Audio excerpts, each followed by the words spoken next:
ಮೂರು ಸ್ಥಾನಗಳನ್ನು ನಿರಾಯಾಸವಾಗಿ ಗೆಲ್ತೀವಿ. ಕಾಂಗ್ರೆಸ್ ಅಭ್ಯರ್ಥಿ ನಾಸಿರ್ ಹುಸೇನ್ ವಿಶ್ವಾಸವನ್ನು ವ್ಯಕ್ತಪಡಿಸಿದ್ದಾರೆ. ಮೂರು ಸ್ಥಾನಗಳನ್ನು ಕೂಡ ಯಾವುದೇ ರೀತಿ ಅಡೆತಡೆ ಇಲ್ಲದೆ ಅಥವಾ ಭಯವಿಲ್ಲದೆ ಗೆಲ್ತೀವಿ ಅನ್ನೋದು, ಅಂದರೆ ಅಷ್ಟು ಸಂಖ್ಯಾಬಲ ನಮ್ಮ ಹತ್ರ ಇದೆ ಅನ್ನುವಂಥ ವಿಶ್ವಾಸ ಕಾಂಗ್ರೆಸ್ ಅಭ್ಯರ್ಥಿ ನಾಸಿರ್ ಹುಸೇನ್ ವಿಶ್ವಾಸ ವ್ಯಕ್ತಪಡಿಸಿದ್ದಾರೆ. ನಮ್ಮ ಪಕ್ಷದ ಮತ ನಮ್ಮನ್ನು ಬಿಟ್ಟು ಎಲ್ಲೂ ಕೂಡ ಹೋಗೋದಿಲ್ಲ. ಆ ಕಡೆ ಈ ಕಡೆ ದೇಶದಲ್ಲಿ ಪ್ರಜಾಪ್ರಭುತ್ವಕ್ಕೆ ಗೆಲುವು ಸಿಕ್ಕೇ ಸಿಗುತ್ತೆ ಅನ್ನುವಂಥ ವಿಶ್ವಾಸ ಕಾಂಗ್ರೆಸ್ ಅಭ್ಯರ್ಥಿ ಡಾಕ್ಟರ್ ಸೈಯದ್ ನಾಸಿರ್ ಹುಸೇನ್ ವ್ಯಕ್ತಪಡಿಸಿದ್ದಾರೆ.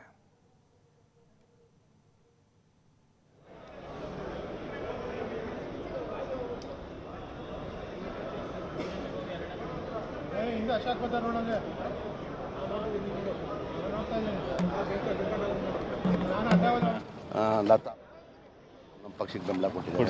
ಪುಟ್ಟಸ್ವಾಮಿಗೌಡರು, ಆಮೇಲೆ ದರ್ಶನ್ ಅವರು, ಆಮೇಲೆ ಜನಾರ್ದನ್ ರೆಡ್ಡಿ ಅವರೇ ಅದಿಲ್ಲ. ಅದು ಅವ್ರು ಏನಕ್ಕೆ ಕೊಡ್ತಾರೆ? ಅವ್ರು ಬಿಜೆಪಿ ಪಕ್ಷ. ಅವರು ಮಾಡಿದ್ರೆ ಅವ್ರು ಅಗತ್ಯ ಇಲ್ಲಲ್ಲ ನಮ್ಗೆ. ಏನಕ್ಕೆ ಅಬ್ಸೆಂಟ್ ಆಗ್ಬೇಕು? ಅಗತ್ಯನೇ ಇಲ್ಲಲ್ಲ ನಮ್ಗೆ.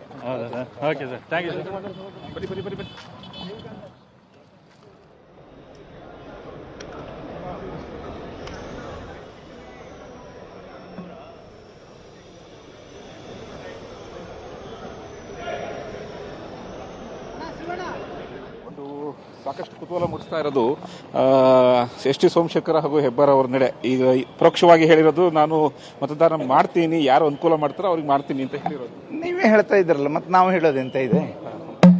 ಅಲ್ಲ, ನೀವೇ ಸರ್ಕಾರದ ನಾಯಕರು ಅವ್ರನ್ನ ಸಂಪರ್ಕದಲ್ಲಿ ಏನಾದ್ರು ಮಾಡಿದ್ರು ಅಂತ? ನಾವು ಯಾರು ಮಾಡೋದಿಲ್ಲ, ಅವ್ರು ಬೇಕಾದ್ರೆ ಮಾಡ್ತಾರೆ.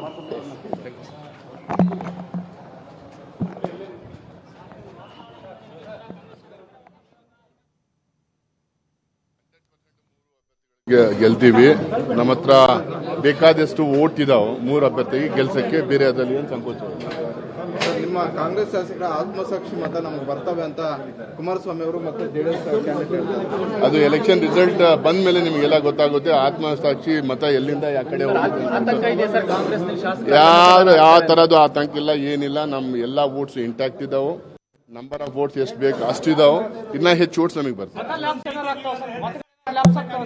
ಏನ್ ಲಾಭ ಆಗಲ್ಲ. ಎಕ್ಸ್ಟ್ರಾ ವೋಟ್ ನಮಗೆ ಇದೆ. ಇನ್ನೊಂದು, ಕುಪೇಂದ್ರ ಅವರ ರೆಡ್ಡಿ ಸ್ಪರ್ಧೆ ಸಾಕಷ್ಟು ಕುತೂಹಲ ಮೂಡಿಸ್ತಾ ಇರುತ್ತೆ ಸರ್. ಅವಶ್ಯಕತೆ ಇಲ್ಲ. ಕುಮಾರಣ್ಣ ಅವರು ನಮ್ಮ ಮಾಜಿ ನಾಯಕರಿಗೆ ಮನವಿ ಮಾಡ್ತೀನಿ, ಇಂಥ ಕೆಲಸಗಳನ್ನ ಮುಂದೆ ಆದ್ರೂ ಬಿಡ್ಬೇಕು. ಅವರು ಇದು ಕುದುರೆ ವ್ಯಾಪಾರಕ್ಕೆ ಅವಕಾಶ ಮಾಡಿಕೊಟ್ಟಂಗೆ ಆಗ್ತದೆ. ಅವರು ಬಹಳ ಬುದ್ಧಿವಂತರಂಗೆ, ಜ್ಞಾನವಂತರಂಗೆ ಮಾತಾಡ್ತಾರೆ. ಅಂಥವ್ರು ಇಂಥದಕ್ಕೆ ಅವಕಾಶ ಮಾಡಿಕೊಡ್ಬಾರ್ದು ಅಂತ ಮನವಿ ಮಾಡ್ತೀನಿ.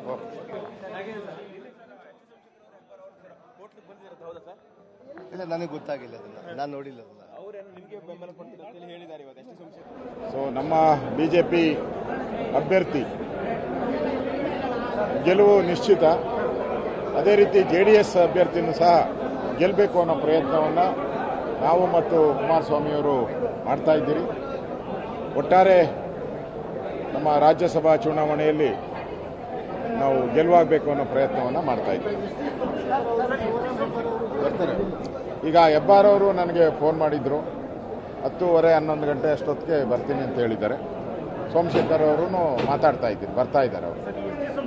ಈಗಷ್ಟೇ ಮಾತಾಡಿದ್ದಾರೆ ಸರ್, ಅಭಿವೃದ್ಧಿಗೆ ಅನುದಾನ ಕೊಡುವಂತಹ ಅಭ್ಯರ್ಥಿಗೆ ನನ್ನ ಮತ ಅಂತ ಹೇಳಿದ್ದಾರೆ. ಬಿಜೆಪಿ ಅಂತ ಸ್ಪಷ್ಟಪಡಿಸಿಲ್ಲ ಇನ್ನೂ ಕೂಡ. ಅಲ್ಲ, ಬಿಜೆಪಿಯವರು ಸಾಕಷ್ಟು ಅನುದಾನ ಅವ್ರಿಗೆ ಅಭಿವೃದ್ಧಿ ಕೊಟ್ಟಿದ್ದೇವಲ್ಲ, ಅದು ನೆನಪು ಮಾಡ್ಕೋಬೇಕು ಅಷ್ಟೇ. 3 ವರ್ಷ ಬಿಜೆಪಿ ಸರ್ಕಾರದಲ್ಲಿ ಮಂತ್ರಿಗಳಾಗಿ ಹಾಗೆ ಅಭಿವೃದ್ಧಿ ಮಾಡಲಿಕ್ಕಿದ್ರೋ ಮಂತ್ರಿಗಳಾಗಿ, ಯಶವಂತಪುರ ಕ್ಷೇತ್ರದ ಶಾಸಕರಾಗಿ ಬಿಜೆಪಿಯ ಸರ್ಕಾರದಲ್ಲಿ 3 ಅವಧಿ 3 ವರ್ಷಕ್ಕೆ ಮಂತ್ರಿಗಳಾಗಿ ಕೆಲಸ ಮಾಡಿದ್ದಾರೆ ಅಲ್ವೇ? ಅವರು ಬಿಜೆಪಿಗೆ ಹೋಗಬೇಕಾದ್ರೂ ಕಾರಣ ಕೊಟ್ಟಿದ್ದು ಕಾಂಗ್ರೆಸ್ನಿಂದ. ನಮಗೆ ಅಭಿವೃದ್ಧಿ ಆಗ್ತಾ ಇಲ್ಲ, ಅದಕ್ಕೋಸ್ಕರ ಬಿಜೆಪಿ ಸೇರ್ತಾ ಇದ್ದೇನೆ, ನನ್ನ ಕ್ಷೇತ್ರದ ಅಭಿವೃದ್ಧಿಗೆ ಅಂತ ಹೇಳಿದ್ರಲ್ವೇ. 3 ವರ್ಷ ಮಂತ್ರಿಗಳಾಗಿ ಎಲ್ಲ ರೀತಿಯ ಅಭಿವೃದ್ಧಿಯ ಒಂದು ಕಾರ್ಯಕ್ರಮಗಳನ್ನು ಯಡಿಯೂರಪ್ಪನವರು, ಬೊಮ್ಮಾಯಿಯವರು ಮುಖ್ಯಮಂತ್ರಿಗಳಿದ್ದಾಗ ಯಥೇಚ್ಛವಾಗಿ ಪಡೆದು ಹಾಗಿದ್ರೆ ಅವರ ಅಭಿವೃದ್ಧಿ ಮಾಡ್ಕೊಂಡಿದ್ದಾರೆ ಹೊರತು ಆ ಕ್ಷೇತ್ರದ ಅಭಿವೃದ್ಧಿ ಆಗಿಲ್ಲ ಅಂತಕ್ಕಂಥದ್ದು ಅವ್ರ ಮಾತಿನ ಅರ್ಥ ಅಲ್ವೇ ಅವ್ರು ಹೇಳ್ತಕ್ಕಂಥದ್ದು. ಅದಕ್ಕಿಂತ ಇನ್ನೇನು ಚರ್ಚೆ ಮಾಡಬೇಕು? ಬನ್ನಿ ಅದ್ರ ಬಗ್ಗೆ. ಸರ್, ಈಗ ಪ್ರಮುಖವಾಗಿ ಈಗ ಒಟ್ಟಾರೆಯಾಗಿ ನಿಮ್ಮ ಅಭ್ಯರ್ಥಿ ಕುಪೇಂದ್ರ ರೆಡ್ಡಿ ಅವರು ಇದ್ದಾರೆ. ಈಗ ವಿಶ್ವಾಸ ಹೇಗಿದೆ ಸರ್? ಈಗ ಈ ಕ್ಷಣ ನೋಡಿ, ಈಗ ನಾನು ಕಾಂಗ್ರೆಸ್ನ ನಾಯಕರುಗಳ ಹೇಳಿಕೆಗಳನ್ನು ಗಮನಿಸ್ತಾ ಇದ್ದೇನೆ. ಅದೇನೋ ಆಮಿಷಗಳನ್ನು ಒಡ್ಡಿದ್ರು, ಧಮಕಿ ಹಾಕಿದ್ರು, ಇದೆಲ್ಲವನ್ನು ಅವರೇನು ಹೇಳ್ತಾ ಇದ್ದಾರೆ. ಆಮಿಷ ಒಡ್ತಕ್ಕಂಥದ್ದು, ಧಮಕಿ ಹಾಕ್ತಕ್ಕಂಥದ್ದು ಕಾಂಗ್ರೆಸ್ನ ಸಂಸ್ಕೃತಿ. ಅದರಲ್ಲೂ ಇರ್ತಕ್ಕಂಥ ಈಗಿನ ಹೇಳಿಕೆ ಕೊಡ್ತಕ್ಕಂಥವ್ರ ಸಂಸ್ಕೃತಿ ಅದರಿಂದ ಬಂದಿದ್ದಾರೆ. ಈ ಸರ್ಕಾರ ರಚನೆಯಾದ ದಿನದಿಂದ JDSನಿಂದ 12 ಜನ 13 ಜನ ಶಾಸಕರು ಈಗಾಗಲೇ ಕಾಂಗ್ರೆಸ್ಗೆ ಬರಲಿಕ್ಕೆ ತಯಾರು ಮಾಡ್ಕೊಂಡಿದ್ದೇವೆ. ಅವರೆಲ್ಲರೂ ತುದಿಗಾಲಲ್ಲಿ ನಿಂತಿದ್ದಾರೆ ಅಂತಕ್ಕಂಥದ್ದು ಕಳೆದ 10 ತಿಂಗಳಿಂದ ನಿರಂತರವಾಗಿ ನನ್ನ ಪಕ್ಷದ ಶಾಸಕರ ಪ್ರಾಮಾಣಿಕತೆ, ನಿಷ್ಠೆಯ ಬಗ್ಗೆ ಚರ್ಚೆಯನ್ನು ಮಾಡ್ತಾಯಿದ್ರು. 13 ಜನ ಈಗಾಗಲೇ ಕಾಂಗ್ರೆಸ್ BJP ಬಿಟ್ಟು ಕಾಂಗ್ರೆಸ್ಗೆ ತಯಾರಾಗಿದ್ದಾರೆ. ನಮ್ಮ ಶಾಸಕರುಗಳಿಗೆ 12 ಈಗಾಗಲೇ ನಂಬರ್ ಆಗಿದೆ. ನೀವು ಬಂದರು 13ನೇ ಅವರು, ಯಾವಾಗ ತೀರ್ಮಾನ ಮಾಡ್ತೀರಿ ಅಂತೇಳಿ ಪ್ರತಿದಿನ ಅಭಿವೃದ್ಧಿ ಕಾರ್ಯಕ್ರಮಗಳಿಗೆ ಹಣ ಕೊಡ್ತೀವಿ ಅಂತ ಹೇಳಿ ಅವರ ಮೇಲೆ ಆಮಿಷ ಹುಟ್ಟಂಥ ಕೆಲಸಗಳೇನು ನಡೀತು, ಅದರಲ್ಲಿ ಎಷ್ಟು ಯಶಸ್ವಿಯಾಗಿದ್ದಾರೆ ಅಂತಕ್ಕಂಥದ್ದು ಇವತ್ತು ಸಾಬೀತು ಮಾಡಬೇಕು. JDSನಲ್ಲಿ ಇರ್ತಕ್ಕಂಥ ಶಾಸಕರ ಒಂದು ನಮ್ಮ ಇದೇನು ಬದ್ಧತೆ ನಮಗೇನು ಬೇಕಾಗಿದೆ. ನಮ್ಮ ಶಾಸಕರುಗಳು ನಿಷ್ಠೆಯಿಂದಿದ್ದಾರೆ.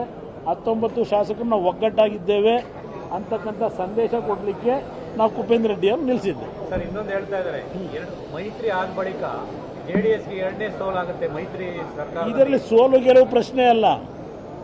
ಇಲ್ಲಿ ಮೈತ್ರಿ ಆದಂಥದ್ದೇನಿದೆ, ಲೋಕಸಭೆ ಚುನಾವಣೆ ಇರ್ತಕ್ಕಂಥದ್ದು ಅಖಾಡ, ವಿಧಾನ ಪರಿಷತ್ತಿಗೆ ಶಿಕ್ಷಕರ ಕ್ಷೇತ್ರದ ಚುನಾವಣೆ ನೀವೇ ತೋರಿಸಿದ್ದೀರಿ. ಎಂಥದ್ದು ಬೆಳ್ಳಿ ಕಪ್ಪುಗಳಂತೆ ಎಲ್ಲ ನೀವೇ ತೋರಿಸಿದ್ದೀರಿ, ಟಿವಿಗಳಲ್ಲಿ ಪತ್ರಿಕೆಗಳಲ್ಲಿ ತೋರಿಸ್ಕೊಂಡಿದ್ದೀರಿ. ಶಿಕ್ಷಕರ ಕ್ಷೇತ್ರದ ಚುನಾವಣೆಯಲ್ಲಿ ಅಲ್ಲಿ ಏಡೆಡ್ ಸ್ಕೂಲ್ ಇರ್ತವೆ. ಏಡೆಡ್ ಸ್ಕೂಲ್ಗಳ ಮೇಲೆ ಬ್ಲ್ಯಾಕ್ ಮೇಲ್ ಎಕ್ಸ್ಪರ್ಟ್ಗಳು ಕಾಂಗ್ರೆಸ್ ನಾಯಕರು, ಸರ್ಕಾರ ಇತ್ತು. ಅದಕ್ಕೂ ಈ ಒಂದು ಮೈತ್ರಿಗೂ ಸಂಬಂಧ ಇಲ್ಲ. ಈ ಚುನಾವಣೆ ಕಾಂಗ್ರೆಸ್ನಲ್ಲಿ ಅವರು ಇರ್ತಕ್ಕಂಥ ಸಂಖ್ಯೆ, ನಾವು ಈ ಚುನಾವಣೆ ನಡೆಸಿರೋದು ಚುನಾವಣೆ ಗೆಲ್ಲಬೇಕು ಅನ್ನೋದಕ್ಕಿಂತ ಹೆಚ್ಚಾಗಿ ನನ್ನ ಶಾಸಕರನ್ನ ಹೊಡಿಲಿಕ್ಕೆ ಹೊರಟಿದ್ರು. ನಮ್ಮ ಪಕ್ಷದ 19 ಶಾಸಕರನ್ನ ನೀವು ಪ್ರತಿನಿತ್ಯ ತೋರಿಸಿದ್ದೀರಿ. ಶರಣಗೌಡರು ಹೋಗ್ತಾರಂತೆ, ಕರಿಯಮ್ಮ ಹೋಗ್ತಾರಂತೆ, ಮತ್ತಿನ್ಯಾರೋ ಹೋಗ್ತಾರಂತೆ ಅಂತ ಹೇಳಿ. ಇದು ನಮ್ಮಲ್ಲಿ 19 ಜನವು ಒಂದು ಧ್ವನಿಯಾಗಿದ್ದೇವೆ ಅಂತಕ್ಕಂಥದ್ದನ್ನು ಅವ್ರಿಗೆ ಸಂದೇಶ ಕೊಡಲಿಕ್ಕೆ ಈ ಚುನಾವಣೆಯಲ್ಲಿ ಕುಪೇಂದ್ರ ರೆಡ್ಡಿ ನಿಲ್ಲಿಸಿದ್ದೇವೆ.